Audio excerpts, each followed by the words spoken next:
అనుకుంటున్నావా? అలాగే ఉన్నావా? సూటిపోటు మాట్లాడానికి గెలిచాం వాళ్ళ దగ్గర, తల దించుకొని వెళ్ళిపోయింది మన ముందు. అసలు ఇంకోసారి నోరు ఎత్తదంతే, నోరు మూపించాము దాన్ని, నోరు మూపించాము వాడిని, అసలు అనగదొక్కాము వాడిని. అవునా? అట్లా చేసామని చెప్పి మనం ఏదో బలవంతులుగా గెలిచిన వారుగా మనం భావిస్తున్నామా లోకంలో?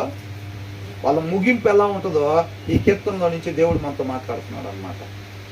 అర్థమవుతుందండి? వాళ్ళు విజయాన్ని పొందుకున్నట్టే అనుకుంటారు, కానీ వాళ్ళ జీవితం ముగింపు ఎలా ఉంటుందో చూడండి. ఏమంటున్నాడు? They sharpen they tongues like swords and ఏం క్రూయల్ వర్డ్స్ అంట. ఏదో ఒకటి మాట్లాడేది కాదు, వేస్తే 4-5 మాటలన్నా సరే వాళ్ళకి ఇక జీవితం మీద ఆశ పోవాలి. అలాంటి మాటలు తయారు చేసుకుని వస్తారంట వీళ్ళు. తర్వాత they shoot from ambush at the innocent అంట. అంటే నిర్దోషుల్ని వాళ్ళు ఏం చేస్తారంట అంటే పొదచాటున పొంచి ఉండి జింక మీద సింహం కానీ పులి కానీ ఎట్లాగైతే మాటు వేసి వేటాడిద్దో ఈ అమాయకులు అంటే నిర్దోషులు ఉంటారు చూసారండి, ఏ దోషం చేయని వాళ్ళు ఉంటారు చూసారా, అంటే నీతిమంతులు ఉంటారు చూసారండి, వాళ్ళ కోసం ఈ దుర్మార్గులు పొదచాటున పొంచి ఉన్నట్టుగా వీళ్ళు కాచుకొని కూర్చొని వాడు ఎక్కడ దొరుకుతాడు వాడిని కాపు కాస్తారన్నమాట. అమాయకులు చూసాం కదండి. మన వ్యాపారాల్లో కూడా ఏమనుకుంటున్నాం, వాళ్ళు కల్తీ చేసేసి ఏం చేస్తున్నారు, అమాయకుల కోసం వలలో సిద్ధపాటు చేస్తారు. 2 కొంటే 5 ఫ్రీ అనే వల తీసుకొచ్చి ముందు పెడతారు. అమాయకులకి తెలియదు, వాడు ఆల్రెడీ కల్తీ కలిపించాడు లోపలంతా. 2 కొంటే 5 ఫ్రీ అనగానే ఆ వల బయట పెట్టగానే వీళ్ళు దాన్ని చూసి ఆ షాప్లోకి వెళ్ళిపోతారు.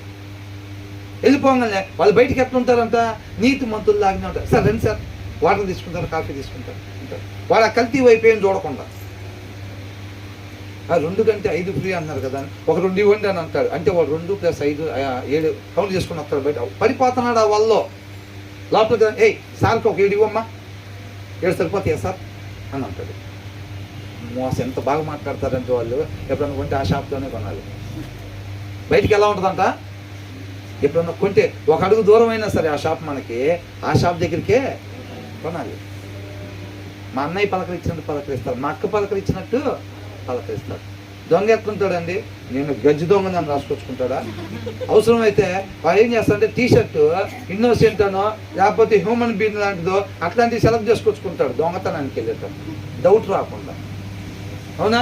వీళ్ళు కూడా ఎలాగుంటారు, కొంతమందిని చూస్తే ఈ రాత్రి అంతా దాగి ఆడ పడిపోయి పొద్దున్నే లేచి వచ్చినట్టుంటారు. వాళ్ళ మొహాలు చూస్తే అర్థమవుతాయి. ఆ చింపి జుట్టు, గెడ్డము, చిరిగిపోయిన చొక్క, వీళ్ళు అలాగే ఉంటారా? మేము మోసాలు చేసేవాళ్ళం, లేకపోతే కల్తీలు కలిపి ఉంచాం మేము అన్నట్టు ఉంటారు వీళ్ళు అవతారాలు చూస్తే. అలా ఉండవు అసలు, అలా ఉండవు. అర్థమవుతుందండి? వలలో తయారు చేసి పెడతారు. వీళ్ళందుకు ఏమంటున్నారంట, పొద దగ్గర పొంచి ఉంటారనమాట. అంటే వల బయట పెట్టి